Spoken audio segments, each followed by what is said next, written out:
예, 참 무거운 주제지만 또 우리 홍화 목사님 참 여러분 자녀들 위해서 또 여러분을 위해서 이렇게 말씀해 주셨습니다. 참 한국에 계시면 이제 교육에 대해서 당연하게 생각하고 참 내가 못 먹고 내가 못 입더라도 자녀들을 위해서 희생하는 이 부모님들의 그 마음은 좀 세계적이에요, 사실은.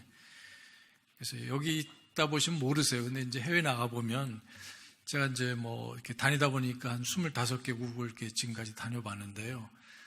물론 잘 사는 나라도 있고 못 사는 나라도 있는데 중남미 아시아권은 좀 그래도 못 살죠. 일본도 2번 가봤지만 어쨌든 그 대부분 나라들이 어렵습니다. 근데 한국의 부모님처럼 자식 교육을 위해서 희생하고 좀 뒷바라지는 분들이 없는 것 같아요. 예. 구원은 이제 제가 중학교 3학년 때 받았었는데 사실 구원받은 후에도 약간 거짓말 아닌 거짓말을 좀 했어요. 그 뭐냐면 용돈이 없잖아요. 그래서 물론 이제 아르바이트 하고 그랬는데 용돈이 없더라도 참고서를 사야 됩니다. 그러면 부모님이 이유를 물어보지 않고 그냥 주세요, 돈을. 다른 거 먹고 싶은 거 나가서 운동 좀 헬스 클럽에 가고 싶다 그러면 그 당시는 체육관이라고 그러는데 가면 너 깡패 된다고 가지 말라고 그렇게 말씀하시고. 근데 이제 교과서는 물론 사죠. 근데 참고서 사면은 참고서도 싼 게 아니거든요. 살려면 영수국 다 하려면은. 근데 사실 저희 학교 고등학교에서 파는 그 참고서는 시중보다 더 쌌습니다. 영어 실력 기초라든지 참고서 유명한 책들이 있는데 학교에서는 반값에 팔아요. 똑같은 책을 학교 앞에 가서 사면은 이제 그 책값을 정가를 해야 되는데 결국 그러니까 그 학교 앞에서도 손해를 보면서도 이익을 조금만 남기고 그 학교에서 파는 가격에 팝니다. 근데 다른 데서 못 삽니다. 그러니까 이제 어머니한테 10,000원짜리 책인데 10,000원짜리 살려고 하니까 책값 주세요. 그러면 주신단 말이죠. 근데 사실 저는 얼마에 삽니까? 반값에 사는 거, 학교에서 사니까. 거짓말 같기도 하고, 어쨌든 이제 그러는데 그 정도로 부모님들이 어려우셔도 뒷바라지 이렇게 하시는데 참 이제 또 한편으로는 그것이 대한민국이 오늘날까지 이렇게 와서 발전한 어떤 깃들이 됐다고도 저는 개인적으로 생각을 합니다. 그러니까 한국 사람들이 근면하고 그 다음에 교육을 숭상하는 그런 문화인 걸 아마 다들 아실 겁니다. 근데 딴 나라 하면 그렇지 않아요. 그래서 참 그 가난을 면치 못하는데 어쨌든 이제 그런 가운데 아까 제가 무슨 추석 졸업하고 그런 건 없었어요. 집사람이 좀 싫어하지만 제가 반에서 꼴찌를 한 적이 있었습니다. 근데 이제 그때 고등학교 2학년에서 3학년 올라가는데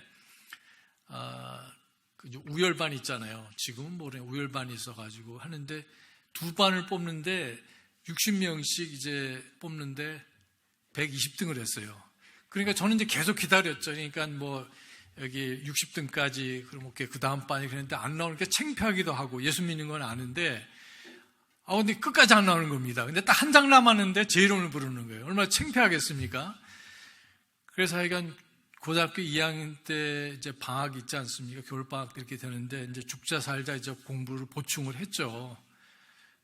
그래서 친구들이 와서 교회 친구들이 와서도 너 거기 그냥 앉아 있으라 하고 저는 수학 문제 풀고 영어 문제 풀고 이렇게 했었는데 그러니까 고등학교 이제 3학년 올라가서 이제 마음의 결심을 했어요. 이제 더 이상 수요일 날은 이제 나가지 말자. 고3이 됐는데 왜냐하면 제 앞에 선배들은 고등학교 3학년 되면 교회를 안 나와요, 아예. 목사님 아드님만 빼놓고는 집사님 하나도 안 나옵니다. 그러니까 저도 충분한 익스큐즈가 되잖아요. 그러니까 주일날은 나와야 되니까 수요일날은 안 나오겠다고 딱 작정하고 3월 첫째 주 수요일날 안 나왔어요. 아무 일도 안 일어나더라고요. 그 다음 주에 또 빠졌습니다. 근데 가만히 들어보니까 제 친구가 있는데 걔는 안 빠지는 거예요. 고3이 되는데. 그러니까 좀 뭐랄까요. 좀 자존심이 있잖아요. 쟤도 대학 가고 그러는데 나도 대학 가는데 쟤는 이렇게 뭘 믿고 하는지 모르지만 수요일 날도 나온다. 그래서 다시 이제 수요일 날 나오게 됐습니다. 그러니까 거의 빠지지 않았어요. 그 다음에 주일 낮 예배, 찬양대, 그 다음에 주일 저녁 예배, 그리고 수요일 날 예배, 그 다음에 학생부 토요일 날 나가고, 교회 소풍 갈 때 소풍 가고, 수양회 갈 때도 어떻게 했냐면은 수양회가 여름인데요. 그때 저희 학교에서는 여름에 방학이 없었습니다. 방학이 일주일 있었어요. 보통 한 달 있잖아요. 그럼 매일 학교에 가서 공부를 하고 그랬는데 학교에서 그렇게 공부하는 걸 알면 문교부에서 이제 큰 조치를 취하게 되는데 어쨌든 학부형들은 애들이 공부한다니까 오히려 좋아하셔서 그 불평을 안 하십니다. 그 당시. 그런데 이제 그 수양회를 가고 싶은데 가야 되고 그러는데 갈 수 있는 방법이 없습니다. 그냥 다 나와서 공부를 하는데 감히. 그런데 이제 선생님한테 말씀을 드렸습니다. 선생님, 저 아버지 일 때문에 이제 좀 가야 되겠습니다. 이렇게 말씀을 드렸어요. 그 아버지가 어떤 아버지인지 아시죠? 근데 왜 그러냐면 제가 이제 고3 올라갈 때 공부가 너무 안 돼가지고 꼴찌 이렇게 해서 했는데 공부를 이렇게 다시 회복을 해서 5월 달에는 제가 반에서 1등 했습니다. 그래서 그리고 또 저는 또 뭘까지 했냐면 밴드까지 했었어요.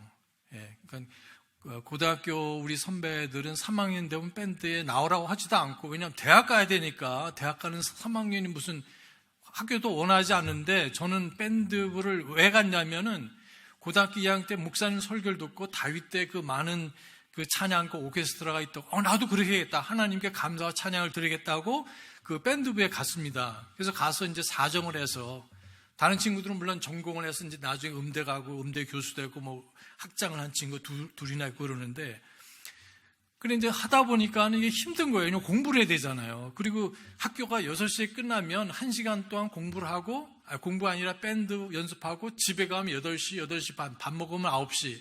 그러면 숙제하고 공부할 시간이 없습니다. 그거 자야 되잖아요.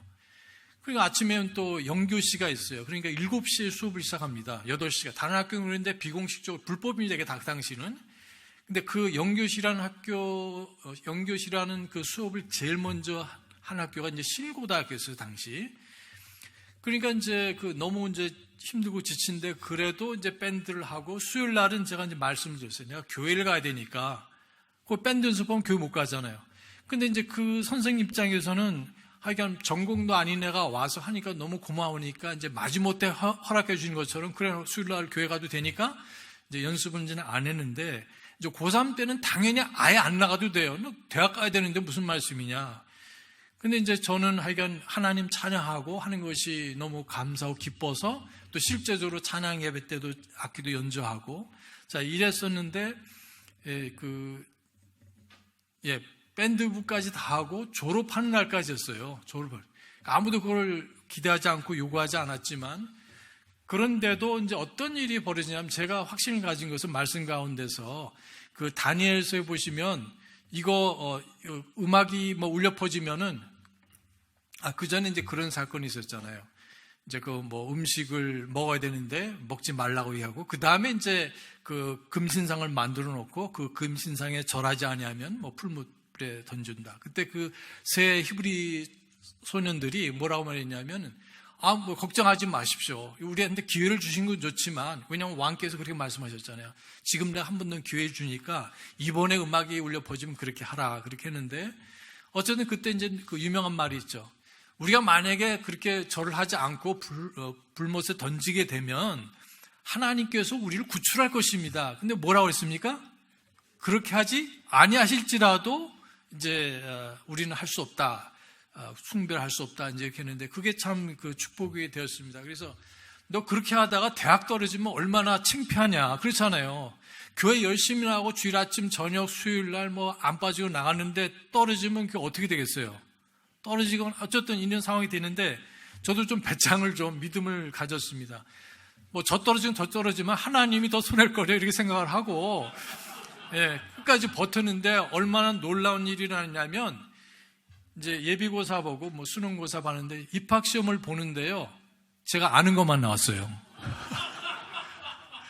그리고 시험 문제가 뭐냐면, 미국의 그 대학 제도가 어떻게 시작되느냐 하는 그 문제가 나왔는데, 미국의 대학이 원래 그 교회에서 세운, 하버드나 예일 이런 프린스턴 대학들이 다 목회자들을 훈련시키기 위해서 세워진 학교들입니다. 나중에 이제 변질이 됐지만, 그러니까 그런 게 이제 우리가 아는 내용들이잖아요. 영어 시험도 그렇게 아는 게 나왔고, 원래 저는 통계를 너무나 못했습니다. 근데 수학도 그 통계 외에는 제가 다 풀었었어요.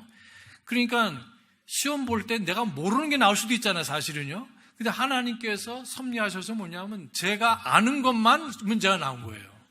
그러니까 모르는 거 나왔으면 저도 못 마치고 성적이 안 돼서 못 들어갈 수 있었는데, 그러나 하나님께서 그렇게 역사하셔서 길을 열어주시고, 참 하나님께 또 감사드리고, 좀 부족한 얘기지만, 그리고 이제 1학년, 2학년 때는 좀 위축이 됐었습니다. 왜냐하면 같은 동급생들은 세상 못지않게 부러워하지 않게 먹고 마시고 놀고 공부하고 데이트하고 이렇게 했는데, 저는 술 같은 거 못 마시고 담배 같은 거 안 하고, 입학 환영회 가고 무슨 미팅하고 데이트 환영회 가면 이제 이 1,000cc짜리 그 맥주 마시잖아요. 다 학교에서 내는 돈이거든요. 신입생들 환영하는데, 그가 이제 사귄 애들이 있는데 걔네들 다 교회 나가는데 벌컥벌컥 들이키더라고요.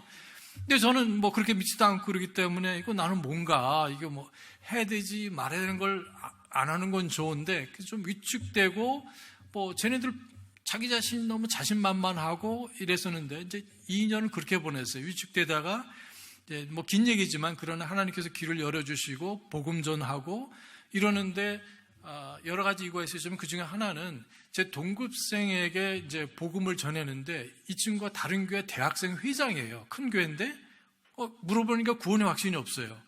그래서 너 구원에 대해서 아느냐고 모른다 해서 복음을 전하니까 구원 받겠다는 거예요. 그래서 구령을 했습니다. 난 전혀 기대를 못했었는데, 또 한 학생은 1년 후배인데 걔는 정말 공부를 안 하는 학생이에요. 같은 과 이제 후배인데, 그 교수님이 강의를 하면 이 앞에서 꾸벅꾸벅 좁니다. 이제 조는데 그냥 조는 게 아니라 침을 질질 흘리면서, 예. 그럼 다리를 이렇게 이렇게 흔들어야 되겠죠, 이렇게요. 그러니까 등잔 밑에 안 보이는데 한 번은 노 교수님이 보시다가 이게 보시고 이제 인상을 이제 찌푸리시는 거죠. 내가 지금 강의하는데 지금 졸고 있으니 한심하죠. 그래서 제가 보기에도 좀 한심하죠. 근데 어쨌든 제가 이제 복음을 전했습니다. 근데 이 친구가 말씀을 받아들이면서 형 그럼 나 구원 받겠다고 그러더라고요. 저는 그렇게 자신만만하고 똑똑한 애들이 그렇게 쉽게 복음 받을 줄 몰랐어요. 그러니까 그 두 친구가 구원 받았는데, 그래서 도전했어요. 너 내가 성경 가르쳐줄 테니까 할래? 동급생이고 1년 후배지만 형 가르쳐 좀 하겠다고. 그래서 이제 그 성경 공부를 비는 시간에 이렇게 시작을 했습니다.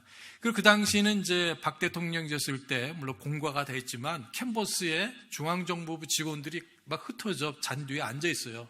이렇게 무전기를 갖다 신문에 이렇게 싸가지고 이렇게 들어요. 뭐 하는지. 학생들이 모여가지고 반정부 이렇게 하니까.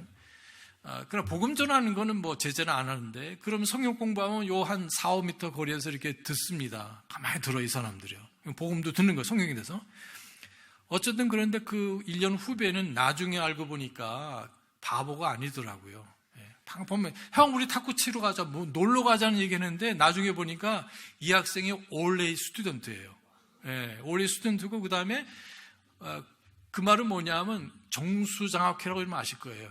5.16 장학회. 그 당시에 단과대학에 하나만 주는, 그 학생이 졸업해야지 다음 학생이 받는 거고, 최고의 박 대통령하고 유영수 여사 이름 합쳐서 정수장학금이고, 그것이 최고의 가장 명예로운 장학생인데, 그 학생이 바로 그런 학생이 있었어요. 그래가지고 이제 그 학생이 나중에, 저는 이제 졸업하고 결국 교회에서 조금 일하다 미국 갔는데, 그리고 그 후에 소식을 들으니까 이제 카이스트 가고 나중에 PhD까지 하고 삼성에 오래 근무하다가 삼성이 일 엄청나게 시키잖아요. 그래서 이수민 형제라고 여기 계시는, 그 형제도 아마 PhD 공부하고 그러는데, 그 친구도 나중에 이제 물론 주에서 만나고, 그 다음에 지금 말씀드린 그 후배도 그 삼성이 너무 힘들어서 이제 미국 왔는데, 미국에서 너무 환영하죠. 삼성에 근무했다면 최고입니다. 그리고 거기서 일을 많이 시키고 돈을 많이 주지만, 미국은 돈을 많이 주면서 9 to 5, 9시에 출근하고 5시에 퇴근하고, 그 다음에 토요일날 일요일날 쉬고, 애들이 너무 좋아하고, 근데 여전히 믿음을 가지고 주님을 섬기고 있습니다. 얼마나 감사한지 모르겠어요. 수십 년 지난 후에도 믿음을 가지고 있고. 그래서 이제 이런 것이 계기가 돼서 결국 하나님께서 대학교 3학년 때 저를 부르시고, 참 이제 졸업하고 교회에서 신학교 가지 않고 일하다가 이제 미국 유학 기회가 돼서 이제 가게 되었습니다. 어쨌든 여기 이제 간단한 그런 얘기지만, 한국의 좋은 교육 어떤 방식이나 이런 것도 있지만, 우리는 그리스도인이고, 재물도 아름답게 귀하게 쓰일 수가 있어요. 교육도 마찬가지죠. 교육 자체를 우리가 부정하는 건 아니지만 예수 그리스도보다 더 귀한 것은 없습니다, 여러분. 그래서 우리가 믿기로 참 재물도 보면 우리 목사님 나오신 하이즈 앤더슨 그 세우신 많이 기여하신 그 닥터 앤더슨 박사님도 평생 동안 드린 것이 4천만 불이에요. 이분이 헌금 11조로 드리고 선교사들 후원하고 신학교를 이분 신학교 4개를 세워지는데 경제적으로 크게 뒷받침한 그분입니다. 그러니까 이분은 이제 비즈니스도 하시고 건설업 이런 자재도 하시고 그랬지만 나중에 투자하시고 뭐 증권 투자 이렇게 해서 그러니까 이분은 사실 11조를 드린 게 아니라 11조로 살았어요. 이분은요. 미국의 수입이 많게 되면 세금이 50%입니다. 세금이 50%. 그러니까 10분의 5를 국가의 세금으로 드리고 10분의 4는 11조와 플러스 복음 사역을 드리고 뭘로 살았어요? 몇 퍼센트 남았습니까? 10 중에서 5을 세금으로 내고 4를 복음 사역을 해서 드리고 그 다음에 10분의 1만 가지고도 충분히 살 수 있잖아요. 그죠? 그렇게 많이 오는 사람은. 그러니까 그렇게 사용될 수 있는 것처럼 교육도 그렇게 들여질 수 있지만 중요한 것은 뭐냐면 교육은 주인은 아닙니다. 우리 주님은 오직 예수님 뿐이십니다. 여러분 그 자녀들의 교육을 숭상하지 마시고 하나님께서 내 자녀를 어떻게 부르셨든 만약에 목회자로 부르셨다면 그대로 들으시고 헌신하시기 바랍니다. 아니면 또 다른 분야로 그것이 어떻든 간에 그리고 미국 교육의 또 좋은 것 중에 하나는 이런 거예요. 우리는 이전에 교육을 할 때 자 저기가 목표가 있으니까 우리 땅 하면은 가서 달려가자. 제일 먼저 들어간 사람이 1등이다. 그 다음 2등이긴 하지만 그것이 아니라 어떻게 합니까? 이렇게 한 원점이 가운데 있고 목표가 각자 있는 거예요. 하나님께서 그 아이, 내 자녀 혹은 부모가 볼 때 혹은 본인이 볼 때 각 목표, 하나님께서 이 아이는 목회자, 이 아이는 선교사, 이 아이는 복음전도 각자 이런 부름 혹은 세속적인 잡을 가진다든지 혹은 자비랑 사역을 하든지 그것이 무엇이든지 각자 이렇게 둘레 이렇게 있습니다. 그러니까 자기 목표를 향해서 가는데 우리 한국 부모들의 교육의 문제는 뭐냐면 무조건 뭐 무슨 서울대원대 고대 그렇게 해서 그쪽으로 가지 못하면 너는 바보 혹은 뭐 인생의 실패자 이렇게 봐서는 안 되겠죠. 그렇죠? 그런 경향이 있는 것을 보게 됩니다. 제 친구들이 공부를 제일 잘한 친구들은 의사하고 교수를 해요. 그 다음 잘한 애들은 인류 기업에 다 들어갔습니다. 공부 잘하는 애는 어차피 공부 잘하는 쪽으로 가지만 그러나 세 번째 부류 애들은 그냥 일반 기업에 들어갔어요.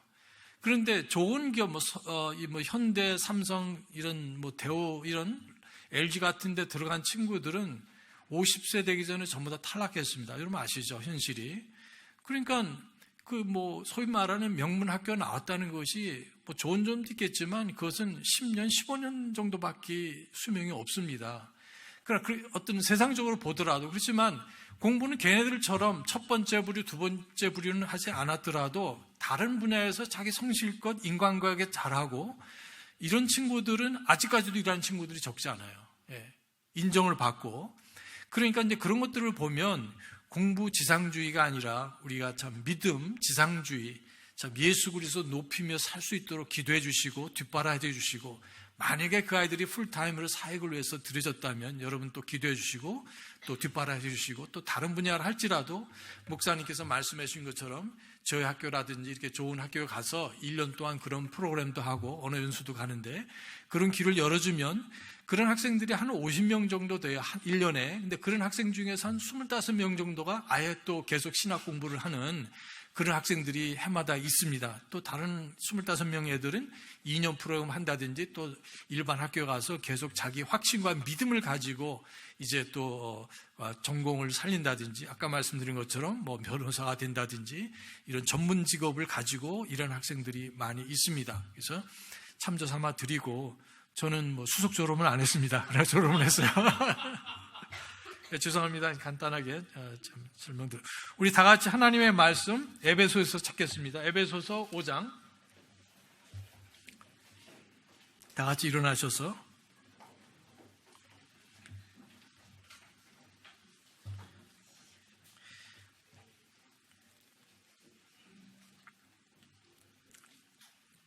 (5장 18절만) 읽고 우리 나머지 또 9절들은 계속해서 보시겠습니다. 5장 18절 말씀 함께 받들어 읽겠습니다. 에베소서 5장 18절 말씀 시작. 술 취하지 말라. 그것에는 과도함이 있나니 오히려 성령으로 충만할지니라. 아멘. 서신처럼 기도하십니다. 하나님 아버지, 구원 다음으로 중요한 것 중에 어쩌면 가장 최고로 중요한 것이 우리 그리스도인 삶 속에 성령님으로 충만하고 예수 그리스도께서 존귀와 영광을 받으시는 것이오니 참 저희가 다른 것에 주의 산만하지 아니하고 우리가 예수 그리스도, 우리의 믿음의 창시자시요 완성자이신 예수 그리스도 바라보고 우리 자녀들도 우리보다 더 깊은 사랑과 또 열정으로 예수님 위해서 사는 우리 가족 되도록 복 주시옵소서.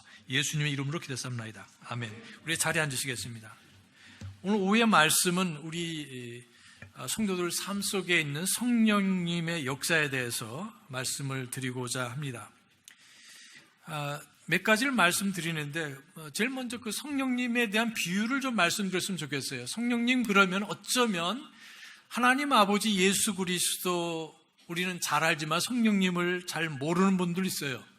자, 모른다고 해서 믿음이 잘못됐다고 말하지는 않지만 우리가 소홀히 해서도 안 됩니다. 분명히 성령님 하나님은 우리 하나님이시요 또 이름은 없으시지만 성령님의 역사에 대해서 강조하고 있고 또 우리 그리스도인들에게 성령 충만이야말로 가장 중요한 부분이기 때문에 그렇습니다. 그래서 저는 무엇보다도 성령님에 대한 비유를 좀 몇 가지 말씀드리기 원합니다. 보통 다른 자료를 보더라도 6가지 내지 7가지 나오지만 제가 추적을 해보니까 10몇 가지 이상이 나오고 있어요. 그래서 성령님에 대한 특별한 그런 비유가 의미가 있습니다. 예를 들면 성령님은 성경에서 비둘기로 비유됐어요. 비둘기처럼 예수님께서 침례 받으실 때 하늘에서 성령님께서 비둘기처럼 내려오셨다 말씀하시고 또 하나님 아버지께서 이는 내 사랑하는 자요 내 기뻐하는 자다 너희는 그의 말을 들을지어다 말씀을 하셨습니다. 이 비둘기는 유순한 그런 동물로 알려져 있습니다. 또 비둘기는 이 비둘기 쌍이 암수가 다른 데를 한눈을 팔지 않는다고 그래요. 예. 그러니까 아주 한국에서 원앙이라고 그러는데 사실 원앙은 성경적으로 보면 좀 부정한 새예요. 그렇지만 어쨌든 여기 비둘기는 평화를 상징하기도 하고 여러 문화권에서 또 순교를 상징하기도 하고 또 온유를 상징하기도 합니다. 따라서 성령님은 강력하게 무슨 방망이로 말 안 듣는 사람 이렇게 혼내주는 그런 것보다는 굉장히 부드럽게 역사하시고 또 우리에게 또 접근하시는 것을 볼 수가 있습니다. 마태복음 3장 16절에 이렇게 나와 있죠. 또 성령님 두 번째로 기름으로 비유가 되셨어요. 기름은 사실 어떻게 기름이 딱딱합니까? 아니면 부드럽습니까? 역시 부드럽습니다. 그래서 많은 그리스도인들이 성령님께서 내게 말씀하실 때 강력하게 들리지 않기 때문에 그 말씀을 무시할 때가 많이 있어요. 때로는 내가 하나님 말씀을 읽을 때 성령께서 내가 깨우쳐 주시고 오늘처럼 목사님께서 여러분에게 훈계하실 때도 말씀하실 수가 있고 또 성도들과 교제할 때도 말씀하실 수 있고 또 내가 이렇게 걸어갈 때도 하나님께서 말씀해 주시고 지난주에 들은 말씀을 기억나게 해주시면서 그 말씀이 나를 불편하게 만들 수도 있어요. 여러분 하나님 말씀 들을 때 우리를 평안하게 하고 위로를 주는 거 여러분 감사하십니까? 그럼 그것 못지않게 하나님 말씀이 우리를 불편하게 하고 괴롭게 하실 때 여러분 감사하시기 바랍니다. 왜냐하면 우리 잘못된 부분들을 지적해 주시고 깨우쳐 주시고 책망하시기 때문에 때로는 성령님께서 부드러우면서도 날카롭게 말씀하실 때가 있습니다. 근데 마음이 강팍해지면 그것을 거부를 하게 돼요. 이것이 계속 반복하게 되면 성령님의 음성을 들을 수가 없습니다. 제가 말씀드린 것은 은사주의의 음성을 말씀드린 것은 아니죠. 어쨌든 여기 보면 성령님께서는 강력하게 말씀하시면서 동시에 부드럽게 말씀하시기 때문에 사람들이 특별히 그리스도인들이 놓칠 수가 있습니다. 이사야서 61장 1절에 보시면 여기에 하나님의 영이 예수님을 말씀하시죠. 이것이 누가복음 4장에 나와서 그 영의 이 기름 부음을 받았다고 그래서 여기 눈먼 자에게 보임을 하게 하시고 마음이 상한 자에게 위로를 주시고 여러 가지 그 메시아의 사역을 말씀하고 계십니다. 사도행전 10장 38절에서도 하나님께서 기름을 이렇게 부으셨다. 바로 예수님께 한량 없이 부족함 없이 부으셔서 사랑의 메시지 또한 여기에 사랑의 사역을 하셨다고 말씀하고 있어요. 그 다음에 세 번째로 보시면 또 무엇이 있습니까? 성령님은 여기에 물로 비유되기도 하셨어요. 지금까지 계속 보면 여러분 성령님은 부드러우신 분이에요? 강력하신 분이세요? 굉장히 부드러운 분이시다 하는 걸 보게 됩니다.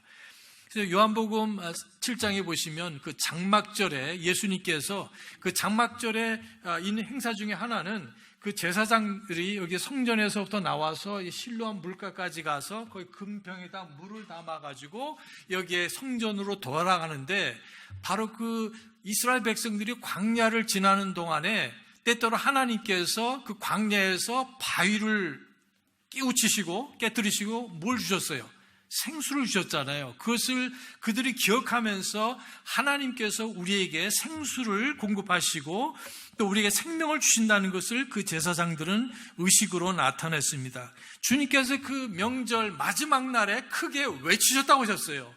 예수님께서 니고데모하고 여기에 사마리아 여인하고 얘기할 때는 오손도손 부드럽게 말씀하셨지만 대화처럼 말씀하셨지만 성경에 보니까 맴매되진 않지만 주님께서 외쳐 말씀하셨다 이렇게 하셨는데 거기 보니까 누구든지 목마르거든 내게로 와서 뭐라고 하셨어요? 내가 주는 물을 마시라. 믿는 자는 그 배에서 생수의 강이 흘러날 것을 말씀하셨는데 그 생수의 강이 뭐라고 말씀하셨습니까? 성령님이라고 말씀을 하셨어요. 우리가 광야를 지나면서 정말 물이 없으면 생존할 수가 없는데 그냥 물이 아니라 아주 시원한 우리 갈증을 해결해 줄 수 있는 그리고 물이 없으면 죽을 수밖에 없는 그런 생수를 공급해 주시는데 그 생수 같은 분이 바로 성령님이라고 말씀하고 계십니다. 그러므로 우리 그리스도인은 세상의 것으로 어떤 세상의 지식이나 명예나 지위로 어떤 교육으로 만족할 수 없는데 우리를 완전하게 만족하실 수 있는 분은 성령님이시요 예수님이신 것을 보게 됩니다. 그 다음에 여기 보니까 네 번째로 불이라고 말씀하셨어요. 성령의 불이다.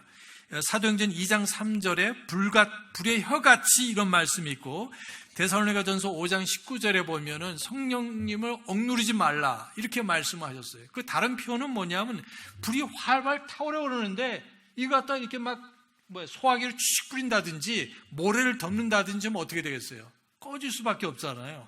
그래서 옛날 번역으로는 이게 소멸시키지 말라 이렇게 말씀하셨는데 성령님께서 작은 불처럼 우리에게 말씀하시고자 하고 이렇게 살아야 된다고 말씀하실 때 그것을 거부를 하게 되면 어떻게 돼요? 그것이 정말 말씀을 따라서 정말 주님께서 나에게 뭐라고 말씀하시는가, 내 가정에 우리 교회에 뭐라고 뭘 원하시는지 그것을 우리가 기대해야 되고 또 기도해야 되는데 그렇지 않고 성령님의 역사를 자꾸만 갖다 이렇게 억압을 하게 되면 그 불이 일어나고자 할 때 어떻게 해요? 바로 꺼지게 될 수도 있습니다. 구원을 잃어버린 건 아니지만 그래서 여기 불로도 표현이 됐습니다.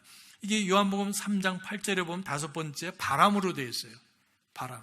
사실 성령이라고 말할 때 그 성령님의 그 영이란 말은 뉴마라는 말이에요. 그리스로. 그리고 그 뉴마라는 말은 여기에 윈드, 바람이란 뜻도 됩니다. 바람. 그 다음에 스피릿, 마음가짐, 태도란 말도 되고 그 다음에 성령님을 뜻할 수도 있습니다. 우리 그 18절에 한번 같이 보시면 5장 18절에 술 취하지 말라 그것에는 과도함이 있나니 오히려 성령으로 충만할지니라. 거기에 성령이라고 이렇게 우리말로 되어 있는데 성자가 좀 이상하지 않아요? 어떻게 되어 있어요? 이탈릭체로 이렇게 끼우러져 있잖아요. 그 말은 뭐냐면 이것이 원어예요. 혹은 영어나 그리스 말에는 없는 거지만 그래서 그냥 이것이 홀리 스피릿이 아니라 더 홀리 스피릿이 아니라 그냥 스피릿이 되어 있어요. 그래서 그것을 살려서 반영하기 위해서 성이란 말을 이탈릭으로 해놨습니다. 그래서 그냥 영으로, 그럼 우리말에는 이게 어색하죠. 그러니까 이것은 성령님을 뜻하기 때문에 번역상 이렇게 이탈릭으로 표현하면서 성령님이라고 이렇게 해놨습니다. 잘 해놓은 것이죠. 그래서 스피릿으로 되어 있다. 홀리 스피릿이 아니라. 그러나 그것은 문맥으로 볼 때 분명히 성령님을 뜻하고 있습니다. 많은 경우에 그렇게 되어 있어요. 자, 그래서 보면 그 말 자체는, 그 그리스어 말 자체는 바람이란 뜻도 될 수가 있습니다. 혹은 breath, 숨을 쉬는 숨이다 이렇게 말할 수 있는데 주님께서 말씀하실 때 거듭남에 대해서 니고데모에게 말씀하실 때 거듭나는 것은 마치 뭐와 같다. 바람이 불면은 바람에 눈에 보이지는 않지만 내가 거듭나게 되면 내 속사람이 완전히 변하기 때문에, 하나님의 영으로 거듭나기 때문에 마음의 기쁨과 사랑과 평강이 있게 된다는 말씀을 뜻하고 있습니다. 그래서 여기에 바람으로 되어 있어요. 그래서 바람이 불면 부드러운 바람이 있잖아요. 얼마나 좋아요. 따뜻한 바람이, 봄바람이 불으면 뭐 졸리기도 할 수도 있지만 따스하잖아요. 그러나 여러분, 바람을 또 무시할 수도 없어요. 바람에도 종류가 많이 있죠. 뭐가 있습니까? 태풍도 있고 허리케인도 있고 뭐 무서운 바람이 있잖아요. 오면은 뭐 다 날아갑니다. 지지난주에 랭캐스터에서 그 바람이 불었는데, 이 바람이 제일 좀 안전구증하는 바람입니다. 바람이 이렇게 부는 게 아니라 이렇게 불어요. 이렇게 옆으로 수평으로 불어요. 그러니까 거기 저희 캠퍼스에 가면 이게 나무가 다 이렇게 기울어져 있습니다. 근데 채플 목사님 말씀에 의하면은 37년 계셨는데 이번에 그 불어온 바람이 제일 거센 바람이었다고 이렇게 얘기를 합니다. 그러니까 완전히 그 사막에 이 바람 불면 그 뭐라 합니까? 사막의 폭풍 이런 거 있잖아요. 그런 것처럼 이렇게 되는데, 그러니까 이제 그 바람도 그냥 그런 미세한 바람이면 괜찮은데 이제 굉장히 강력한 태풍이 될 수도 있습니다. 그래서 그런 면에서 보면 성령님의 역사는, 여기 보니까 물 별거 아니잖아요. 한 모금 마시는 물도 물이고, 한 모금의 물도 물이고, 수증기 한 방울도 물이지만 이것이 모이면 폭포가 될 수가 있고 바다가 될 수도 있고, 이게 엄청난 파도가 될 수가 있듯이 성령님의 역사도 마찬가지입니다. 성령님의 인도하심과 성령께서 나에게 인도함을 보여주실 때 그것을 수복하면은 더 크게, 더 놀랍게 돼서 성령님의 사로잡히게 되고 성령님의 큰 능력을 힘입어서 하나님의 일을 하게 되고 나의 삶을 통해서 하나님께서 영광을 받게 됩니다. 불도 마찬가지예요. 자그마한 성냥불도 있지만 그러나 엄청난 불이 돼서 그 큰 피해를 빚을 수도 있고 잘못된 것을 완전히 소멸시킬 수 있는 그런 엄청난 규모의 불이 될 수도 있습니다. 그리고 여기서 나오는 7번째입니까? 6번째 비유로는 와인을 술로 이렇게 말씀을 하셨습니다. 술 취하지 말라 이렇게 말씀하셨고, 에베소서 있는 사람들이 구원받기 전에 술 취하고 방탕하고 과도하고 그랬지만 이제 그 술에 의해 알코올의 지배를 받지 말고 이제는 성령님의 지배, 성령님의 통제를 받으라고 사도 바울께서 말씀하셨습니다. 내가 예수 믿기 전에는 스피릿, 저는 한번 말씀드렸지만 미국에서 이 술을 갖다가 스피릿이라고도 그래요. 그렇죠? 스피릿. 이 술 파는 가게 보면은 뭐 리코란 말도 써 있고 그다음에 스피릿이란 말이 있어요. 스피릿이란 말은 뭐냐면, 영어로 뭐냐면 주정을 말해요. 액기스 있잖아요. 술의 그 원료. 그러니까 이 에베소서 성도들이 예수 믿기 전에는 술 마시고 방탕하고 이랬었는데, 그때 그 주정을 마시고 이렇게 돼서 독주를 마셔서 그렇게 되는데, 이제 그것이 아니라 그것은 잘못된 것이니, 방탕한 것이니, 지나친 것이니, 이제는 똑같이 대신 성령님으로, 스피릿, 정말 거룩한 영으로, 성령님으로 여기에 통제를 받고 지배를 받고 충만을 받으라고 말씀을 하고 있습니다. 그래서 여기에 그 여러 가지 현상이 일어나게 되죠. 자, 그렇게 해서 성령 지배를 받게 되면은 어떤 생활을 하게 될까요? 15절 여러분, 그런즉 너희는 주의하여 조심스럽게 걷되 어리석은 자들처럼 하지 말고 지혜로운 자들처럼 하게 하여.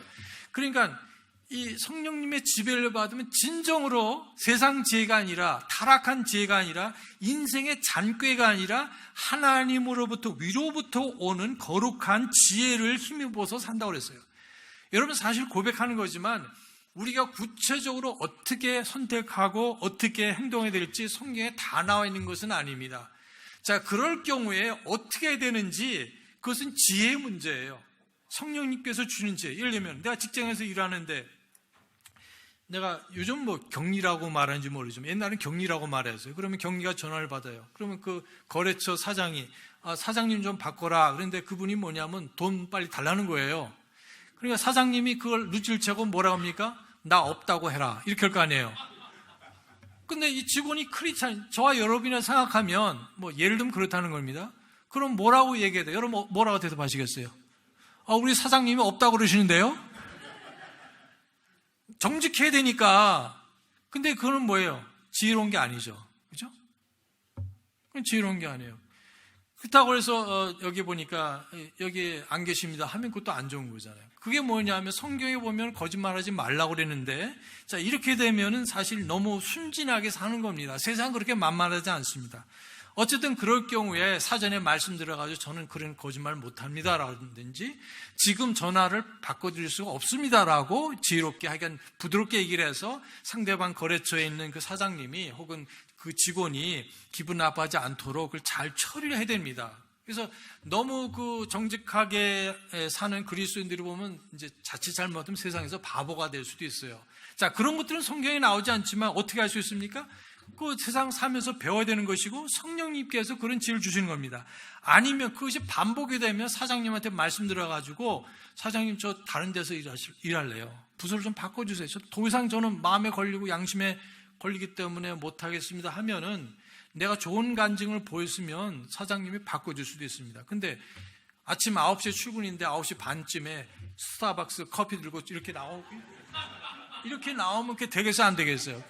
그러면 이게 신뢰가 없습니다. 그러나 성실하게 일하고 그 주인이 마치 요셉처럼 일을 다 맡길 정도로 성실하게 하면은 나는 그리스도인으로서 할 수 없습니다 하는 그렇게 하면은 사장님이 기꺼이 해주십니다. 이거는 뭐냐면 지혜가 필요한데 성령님의 충만을 받으면 이런 지혜가 있다는 말씀이에요. 그 다음에 보면 여기에 16절에 시간을 되찾으라. 시간 관리를 잘하게 된다는 거예요. 내가 할 일은 많이는데 뭐 이것저것 복잡하게 하고 무질서하게 하는 것이 아니라 시간 관리를 잘하게 돼서 사회에서도 성공적으로 산다는 겁니다. 효과 있게 사니까 이 채플 목사님 놀라운 것 중에 하나는요, 이분은 해마다 이 재정 관리하고 그 다음에 시간 관리에 대한 책을 해마다 읽으신다고 그래요. 아니 그 정도면 충분하지 않을까요? 근데 계속 배우시는 거예요. 그만큼 성령 충만한 생활을 하고 그런 필요를 느끼기 때문에 새로운 무엇이 있다면 내가 기꺼이, 왜냐하면 그리스도인으로서 그런 시간 관리를 잘해야 되기 때문에. 그리고 여기 보니까 19절에 보니까 시와 찬송가와 영적인 노래로 너희끼리 서로 말하며, 그러니까 이 성령 충만하게 되면 마음에 뭐가 있습니까? 노래가 있어요. 감사가 있고 행복이 있습니다. 여러분, 불만과 원망 속에서 사시겠어요? 아니면 감사와 기쁨 속에서 사시기 원하세요? 바로 성령 충만이 그것을 보장하고 있습니다. 그 다음에 여기서 보면 서로 말하며, 자, 술 마시면 뭐가 나옵니까? 노랫가락이 나오죠. 그렇죠? 옛날 같으면 젓가락을 가지고 막 두드리면서 노래하시잖아요. 그런 식으로 노래도 나오는 게 왜냐하면 술이 들어갔기 때문에. 성령님이 술이 우리 마음에 들어있어서 충만하게 되면은 찬송이 나오게 되고, 야, 일하면서 무슨 노래냐 하고 핀잔을 들을 정도로 마음의 찬양이 있게 되는 겁니다. 그리고 술을 마시게 되면 말이 많아져요. 그렇죠. 보통 말 없는 사람이, 그러니까 예를 들면 기분 좋아서 하는 얘기도 하고, 소위 그 말도 안 되는 얘기도 하고, 또 자기 어떤 그 불만 같은 것도, 그러니까 평상시 때는 말 못하지만 술이 들어가면은 서로 그런 얘기를 놓고 얘기하는 거 보셨죠. 그죠? 술자리니까 뭐 당신이 그렇게 했을 때 내가 기분이 안 좋았다, 서운했다 이런 얘기를 하고, 사장님 욕도 하고 부장님 욕도 하고 이런 불평도 하게 되는 게 뭐냐면 말이 많아지는데, 성령 충만을 받게 되면 그런 말이 없어지고 대신 하나님 찬양하고 다른 사람에게 감사하는 말이 많아진다는 사실입니다. 여러분, 원망과 불평 대신에 감사와 찬양의 말씀이 많아지기를 바랍니다. 이게 보니까 노래하고 아까 말씀드렸고, 예수 그리스도 이름으로 성령님 충만하게 되면, 여기 요한복음 16장에 보시면 그 성령님이 오시면 그 성령이 나에 대해서 증거할 것이요, 이렇게 말씀을 증언할 것이라고 말씀을 하셨습니다. 성령 충만한 사람은 자기에게보다 예수 그리스도를 높이고 다른 사람을 높이는 그런 덕을 세우는 성도가 된다는 사실입니다. 가정이나 개인이나 교회의 문제는 뭐냐면 육신적인 사람들이 많으면 교회가 시끄러워지게 돼요. 다시 말씀드리지만 뭐 그 랭캐스터 교회도 어려운 일들이 없겠어요. 지금도 있을 수는 있을 거예요. 그러나 이제 초기에 그런 어려움들이 있을 때 그 미세스 채플 이 사모님이 싸우고 시끄럽게 되는 게 아니라 그 하신 말씀이 유명하죠. 뭐냐면 이분들이 정말 성령 충만했더라면. 그러니까 교회에 문제 없는 교회는 없다고 할 수 있겠지만, 그러나 교회에 성령 충만하지 못하면 어떻게 해요?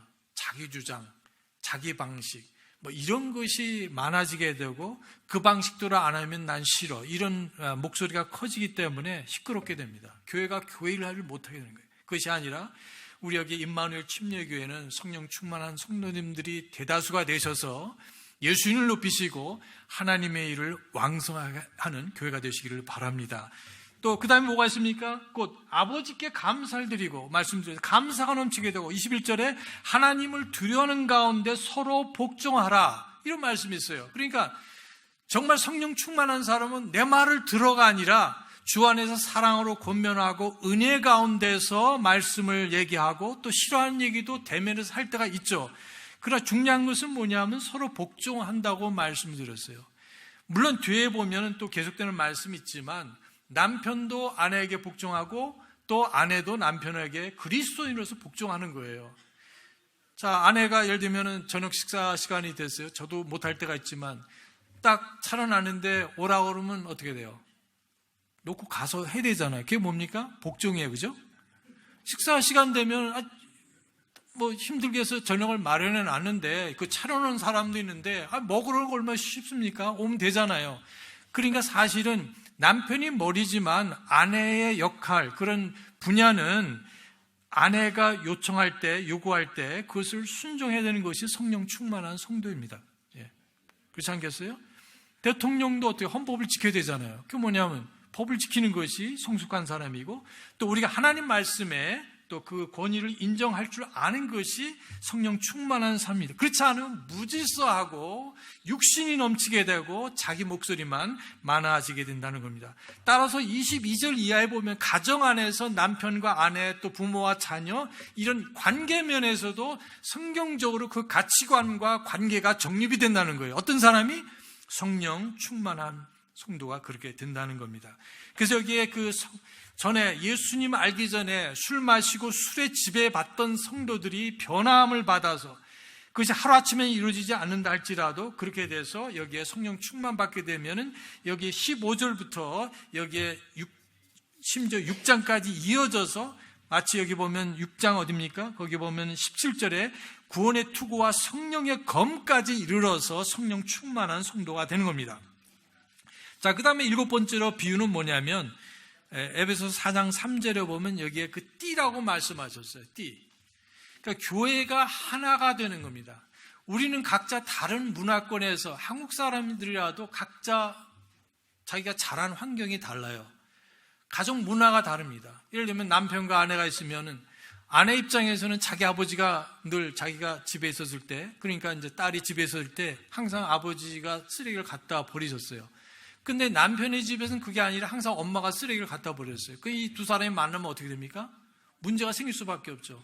아내는 기대하기를 남편이 쓰레기를 갖다 버리기를 원하는데, 남편이 생각할 때 아이고 당신이 하는 일이 아니냐, 이제 이렇게 생각하게 되겠죠.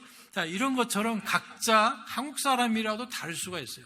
더군다나 미국은 여러 사람들이 여러 나라 민족 언어에서 왔기 때문에 좀 다른 점들이 훨씬 더 많습니다. 어쨌든 여기 보면은 자기 방식이 따로 있고 자기 표현 방식, 접근 방식이 다 다른데, 또 남자가 다르고 여자가 다르고, 또 여기 어른 세대가 다르고 자녀 세대가 다른데, 같은 교회 안에서 함께 예수님을 높이고 주님께 영광을 돌리고 구령하고 제자 훈련하고, 이 모든 한 사역이 원활히 되기 위해서는 절대적으로 성령 충만이 필요한 것입니다. 근데 이것을 함께 엮어주는 것이 인위적인 어떤 시스템이 아니라 어떤 목사님께서 정하신 팔러시 어떤 정책이, 그것도 필요하지만, 그러나 이것은 그것 못지않게 성령님께서 역사하신 가운데서 성도 한 분 한 분이 성령 충만을 받으시게 되면 그것이 자연스럽게 되는 띠가 된다고 그랬어요. 묶어주는 한 마음. 그래서 로마서 15장에 보시면 한 입술과 한 입으로 예수 그리스도를 통해서 하나님께 영광을 돌린다고 말씀을 하셨습니다. 그렇지 않으면 교회가 얼마나 크든지 작든지 상관없이 각자 제 생각을 하는 거예요. 그러니까 이게 시너지가 안 되는 겁니다. 제가 교회에서 일했을 때 5명의 프리처들이 있었습니다. 근데 각자 자기 방식으로 일을 해요. 5명이 일을 하더라도 결과는 제가 보기에는 한 사람 역할밖에 나오질 않아요. 5명, 그 중에 목사님이 두 분이 계셨어요.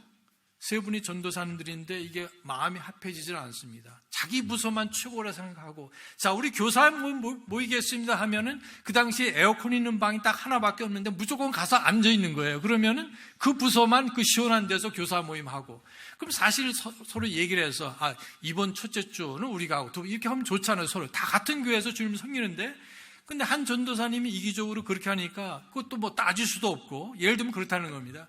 그러니까 5사람이 일을 해도 한 사람 정도밖에 결과가 나오질 않습니다. 그래서 성도들도 알아요. 자, 이런 불행한 일이 왜 그러냐? 성령 충만하지 못해서 그렇습니다.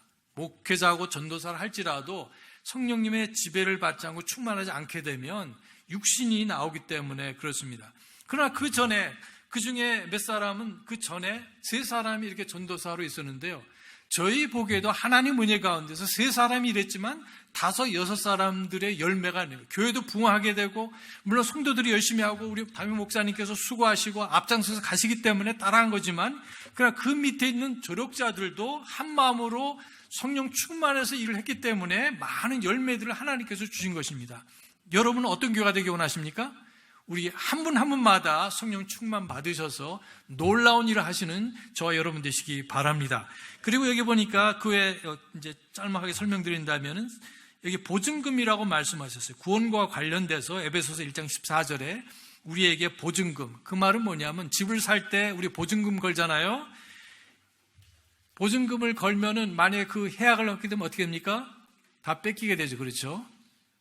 1억을 만약에 내가 보증금을 냈다. 그럼 사실 계약서 쓸 때 만약에 이걸 사지 않으면 어떻게 됩니까? 1억 뺏기는 거예요. 그 사람이 마음이 좋아서 뭐 8천만 원을 주면은 뭐 고맙겠지만 뺏기는 겁니다. 그럼 하나님은 그런 분이 아니세요. 하나님은 신사이십니다. 그래서 보증으로 우리에게 성령님을 주셨다고 말씀합니다. 내가 너를 구원했고 이제 몸의 구속이 앞으로 있을 텐데, 물론 예수님 재림하실 때 공중에서 주님 만날 때까지 인치심을 받았다. 보증금도 걸어놓으시고 성령께서 우리가 구원받은 자라는 것으로서 확실하게 그 확신을 주셨다고 성경은 기록하고 있습니다. 따라서 구원을 절대로 잃어버릴 수 있어요, 없어요? 없다고 말씀하시는 거예요. 어느 때까지? 예수님 오실 때까지 내가 구원받았다면 절대로 잃어버릴 수 없다는 것이 이 말씀의 뜻입니다. 그래서 이게 인치심을 받았고 또 그 다음에 보증금으로 걸어놨다고 말씀을 하고 계십니다. 10번째는 선물이라고 말씀하셨어요. 너희가 회개해서 죄사함 받은 것으로 인해서 이제 침례도 받으라. 그래서 이 죄사함 받았기 때문에 여기에 성령님을 선물로 주신다, 그렇게 말씀을 하셨습니다. 묵상할수록 너무 축복이 되는 거죠. 그 다음에 11번째로는 어떻게 비유하셨냐면 씨앗으로 성령님을 비유하셨습니다. 그래서 너희가 성령으로 어떻게 심든 간에 성령으로 심는 자는 성령으로부터 여기에 영원한 생명을 얻을 것이요, 이것은 구원받는다는 뜻이 아니라 영원한 생명이 주시는 그런 생명력을 받게 된다는 말씀을 하고 있습니다. 육신으로 심는 자는 육신으로부터 썩어질 것을 거둔다고 갈라디아서 6장 8절에 말씀하셨습니다. 요한복음 20장 22절에 보면 숨으로 말씀하셨어요. 예수님께서 숨을 이렇게 내쉬면서 이렇게 들어가게 하시면서 성령을 받으라 이렇게 말씀을 하셨는데, 그 표현에 보면은 숨으로 말씀을 하셨습니다. 13번째로는 비유 중에 하나가 교사로, 선생님으로 말씀하셨어요. 자, 요한복음 14장 26절에 보시면 그 성령께서 오시면 너희를 모든 진리 가운데로 인도하시고 가르칠 것이요, 내가 너에게 가르친 것들을 기억나게 하신다, 이런 말씀을 하셨습니다. 14번째는 아까 보신 것처럼 에베소서 6장 17절에 보시면 성령님의 검이다. 다시 말해서 마귀를 물리칠 수 있는, 승리할 수 있는 그런 무적의 강력한 무기, 성령의 검이라고 말씀을 하셨습니다. 부드러우시지만 너무 강력하시죠. 그리고 여기 보니까 증언자라고 말씀하셨어요. 로마서 8장 16절에 보면, 또 그리고 요한복음 15장 26절에서 성령님이 우리가 하나님의 자녀인 것을, 아들인 것을 증언하고 계시다. 16번째로 제가 16가지만 찾았는데요. 그 보니까 성령님은 뭡니까? 이게 위로자라고 말씀하셨어요. 위로자라는 말은 파라클레이투스란 말이고, 그 말은 뭐 옆에서 도우시는 분이다, 강하게 도우신다, 이런 뜻인데, 그 말은 쉽게 말하면 변호사란 뜻이에요. 애드보켓이라고 똑같은 말이 요한 1서 2장 1절과 2절에 나오는데, 그래서 어떨 때는 컴포터라고 이렇게 위로자라고도 번역하시고 어떨 때는 여기에 대언자다, 아니 그 변호사다 이렇게 말씀을 하셨습니다. 그래서 예수님께서 또 다른 여기에 위로자를 너에게 보내주실 것이다, 내가 보내줄 것이다 이렇게 말씀하셨는데 왜 또 다른 말씀을 하셨습니까? 또 다른. 왜냐하면 예수님이야말로 또한 위로자시기 때문에 그러세요. 그 말은 뭐냐면 저와 여러분이 구원받으셨다면 예수님을 어디에 모셨어요? 우리 마음에 모셨잖아요. 그러니까 우리 마음에 누가 계시냐면 예수님이 계세요. 그렇지 않습니까?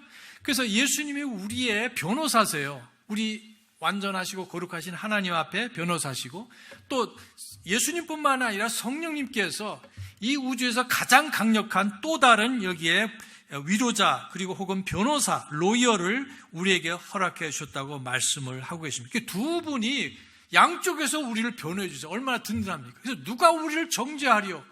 우리를 의롭다 하신 분은 하나님이시라고 말씀하신 이유가 바로 거기에 있습니다.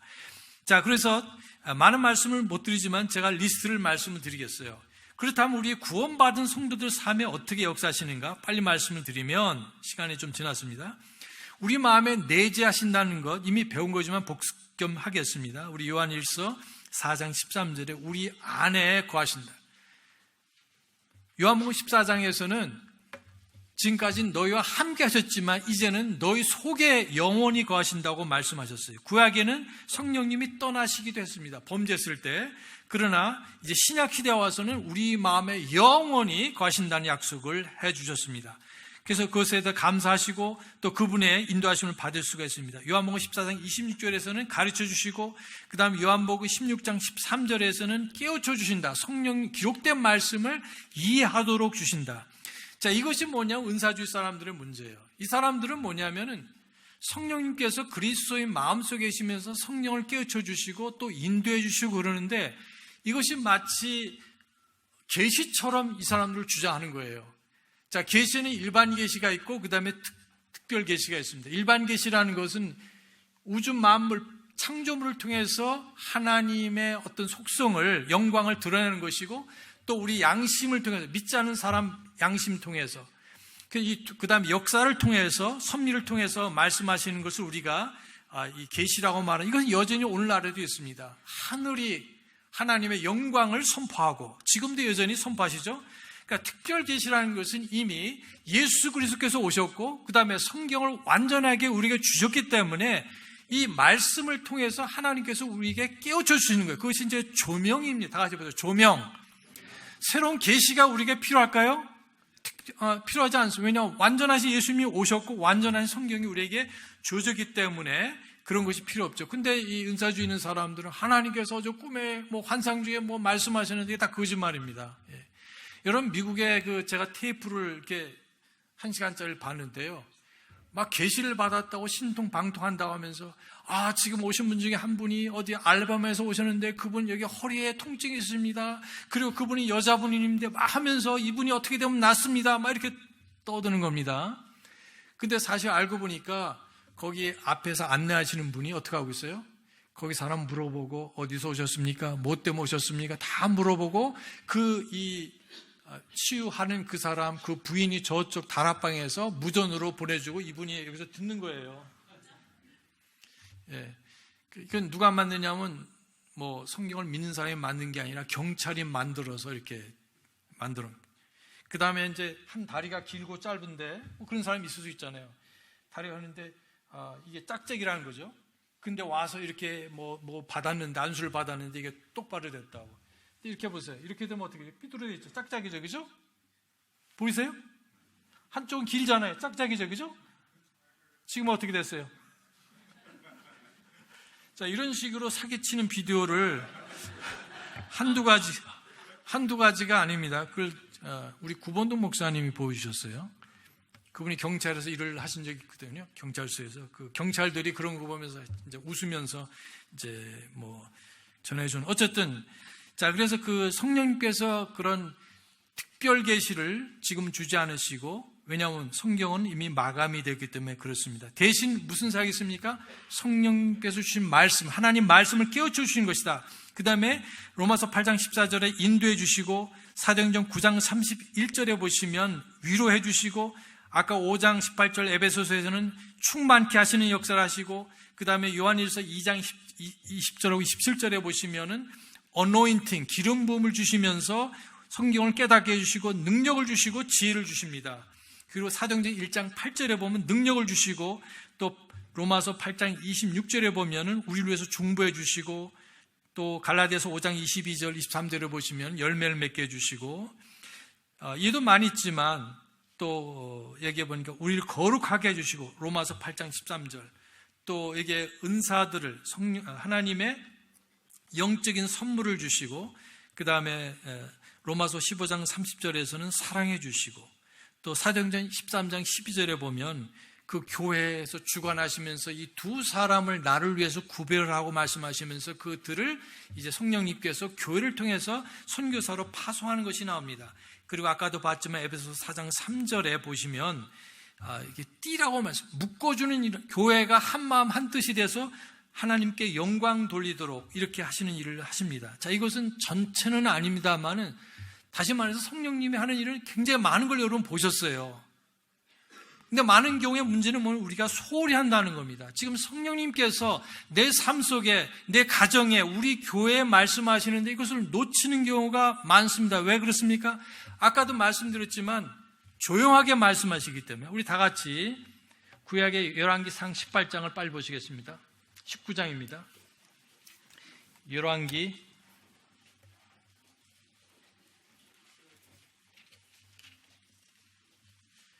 19장 11절.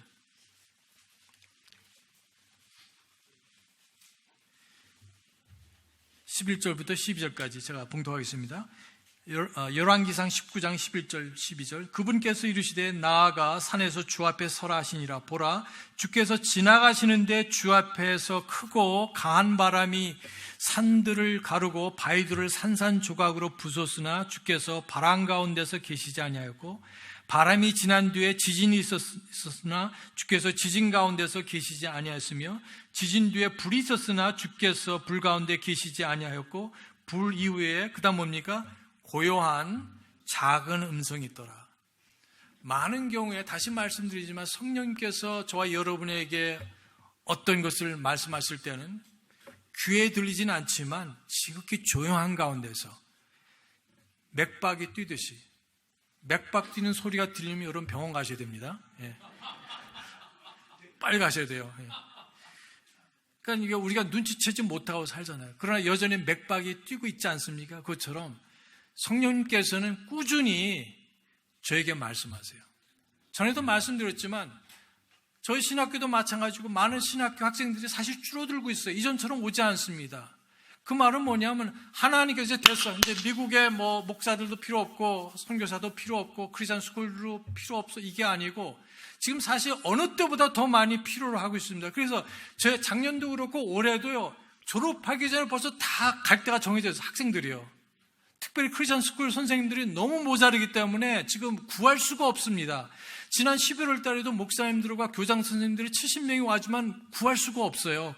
오지 않은 사람은 못 구해갑니다. 왜냐하면 와서도 못 구하는데 일부러 학생들을, 졸업생들을 만나서 크리스천 스쿨 전도사 이런 음악 사역자로 고용하기 위해서 하지만은 벌써 다 정해졌기 때문에 할 수가 없습니다. 그 말은 뭐냐면 하나님께서 지금 사역자를, 목회자를 혹은 여기에 선교사들을 혹은 풀타임 사역자를 부르지 않으시기 때문에 사람들이 안 가는 게 아니라 어느 때보다도 강력하게 부르시지만 조용하게 말씀하시기 때문에 듣지 못하는 겁니다.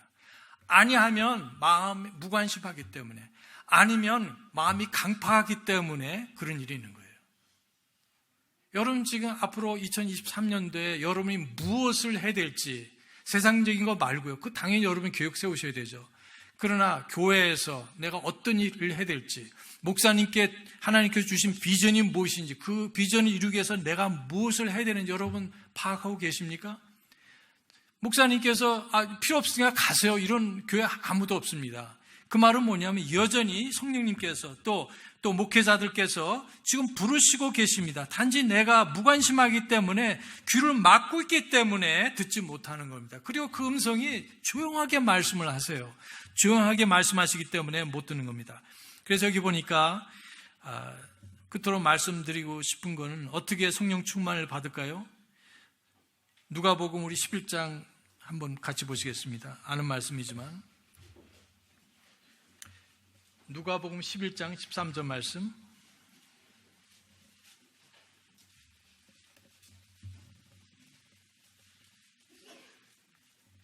같이 봉독하십니다. 시작.